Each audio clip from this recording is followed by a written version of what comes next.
আজ একটিমাত্র ডিম দিয়ে নতুনদের জন্য পারফেক্ট টিপস সহ এক ডিমের চকলেট স্পঞ্জ কেক তৈরি করে আপনাদের সাথে শেয়ার করছি। আসসালামু আলাইকুম, আমি আছি রুকসান আক্তার মনি। কথা বলতে বলতে এরই মাঝে চলে এসেছি আমরা রেসিপিতে। এরই মাঝে মিক্সিং বোল আর একটি ছাকনা, পাশাপাশি 1/4 কাপ পরিমাণ নিয়েছি ময়দা। এবার এর মাঝে দিয়ে দিচ্ছি আমি 1 চামচের 4 ভাগের 1 ভাগ বেকিং পাউডার আর 1 চামচ দিয়ে দিচ্ছি কর্নফ্লাওয়ার। অবশ্যই স্পঞ্জ কেকে আপনারা কর্নফ্লাওয়ারটা দেওয়ার চেষ্টা করবেন, এতে করে আপনাদের কেকটা খুব দ্রুত স্পঞ্জি হবে। আমরা কোকো পাউডার ব্যবহার করলে তখন কিন্তু এর ময়েশ্চারটা টেনে নিয়ে যায়, আর যদি কর্নফ্লাওয়ার ব্যবহার করেন আপনাদের কেকটা কিন্তু সফট করতে সাহায্য করবে। আর 1 টিস্পুন পরিমাণ কোকো পাউডার দিয়ে সমস্ত শুকনো উপকরণ এবার ভালোভাবে মিশিয়ে আমি একটা সাইডে রেখে দিচ্ছি। আর অবশ্যই স্পঞ্জ কেকের ক্ষেত্রে আপনাদের এই শুকনো উপকরণ চেলে নিতে হবে, এতে করে আপনাদের কেকটা খুব দ্রুত স্পঞ্জি হবে। অন্যদিকে রুমে স্বাভাবিক তাপমাত্রায় থাকা একটি মাত্র ডিম যদি ফ্রিজে থাকে অবশ্যই 1 ঘন্টা আগে বের করে নিতে হবে। এবার একটি আমি বিটার নিয়ে লো স্পিডে প্রথমে কয়েক সেকেন্ড বিট করার পাশাপাশি দিয়ে দিলাম 3 টেবিল চামচ পরিমাণ চিনির পরিমাণটা আপনারা মিষ্টি ক্লায়েন্ট বা নিজেরা যেভাবে খেতে পছন্দ করেন সেই অনুযায়ী অ্যাড করে নিতে পারেন, বাড়িয়ে কমিয়ে। আর মেক শিওর হতে হবে আমাদের চিনিটা মেল্ট হয়ে গিয়েছে। আর আজকে যেহেতু একটি মাত্র ডিম দিয়ে আমরা কেক তৈরি করছি, সেক্ষেত্রে খুব বেশি একটা সময় লাগবে না। তারপরেও কিন্তু এইভাবে মাঝে মাঝে আপনারা বিটার বন্ধ করে চারপাশ থেকে মাঝে এনে ডিমের ফোম অথবা ম্যারাং তারপরে আবারও বিট করবেন, একটু স্লো বা লোতে রেখে। যেহেতু ডিমের পরিমাণ কম, খুব দ্রুত ফোম হয়ে যাবে, চিনিটা আস্ত থেকে যাবে। আর একটা মাত্র ডিম দিয়ে আপনারা বেসিক হাতে করে শুরু করলে সেক্ষেত্রে অতিরিক্ত উপকরণ নষ্ট হওয়ার পসিবিলিটি কিন্তু আপনাদের থাকবে। আপনাদের বিটারের পাওয়ার বা ধরন অনুযায়ী সময়টা একটু বেশি কম লাগতে পারে, কিন্তু অবশ্যই লো স্পিডে আপনারা বিট করবেন, কারণ আমরা একটি মাত্র ডিম দিয়ে মানে উপকরণ বা ডিমের ফোম ম্যারাং যেহেতু কম, তাই আমরা লোতে রেখে তারপর আজকের এই কেকটা তৈরি করছি। সেক্ষেত্রে আবারও বলছি, অবশ্যই মেক শিওর হবেন আমাদের চিনিটা মেল্ট হয়েছে কিনা। মেল্ট না হলে অনেক প্রবলেম হতে পারে, সেটাও একটু আপনাদের সাথে শেয়ার করছি।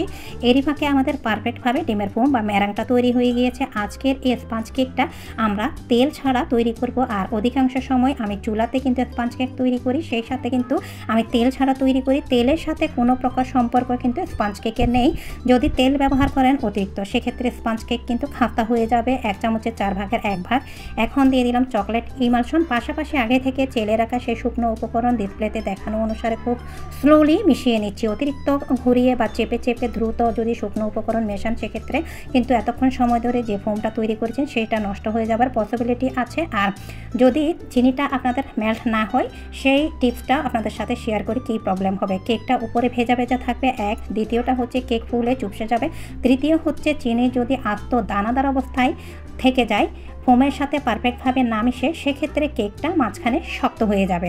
এই কয়েকটি টিপস অবশ্যই মাথায় রাখতে হবে। আর কিছু টেকনিক ফলো করলে আপনাদের কেকটা, প্র্যাকটিসের পাশাপাশি টেকনিক, এই দুইটা অবশ্যই আপনাদের জারি রাখতে হবে। বিশেষ করে যারা নতুন তাদের উদ্দেশ্যে আজকের ভিডিও। আপনাদের কেকগুলি পারফেক্ট স্পঞ্জি হতে বাধ্য। এরই মাঝে কথা বলতে বলতে শুকনো উপকরণ মেশানোর পাশাপাশি আমি 4 ইঞ্চ বাই 4 ইঞ্চ, হাইটের দিকেও 4 ইঞ্চ আর এই মোল্ডটাও কিন্তু ফ্ল্যাটের দিকেও 4 ইঞ্চ আমি নিয়েছি একটি মোল্ড। এর মাঝে আমি সমস্ত কেক বেটার যেভাবে ডিসপ্লেতে দেখতে পাচ্ছেন ঢেলে নিয়েছি, পাশাপাশি একটি টুথপিক দিয়ে এভাবে ফ্ল্যাট করে দিচ্ছি। অনেকে হয়তো বা প্রশ্ন করবেন কেন আমি টুথপিক দিয়ে ফ্ল্যাট করছি।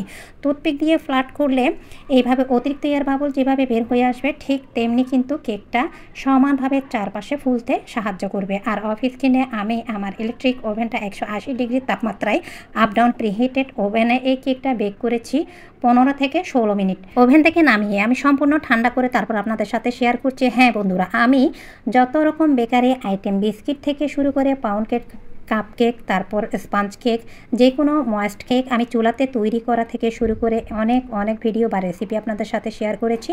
আপনারা চাইলে চুলাতে কীভাবে পারফেক্টভাবে বেকারি আইটেম তৈরি করতে হয় সেই ভিডিওগুলো দেখে নেবেন। আর এখানে দেখতে পাচ্ছেন ডিমোল্ড করার পরে মাশাআল্লাহ কতটা স্পঞ্জি হয়েছে।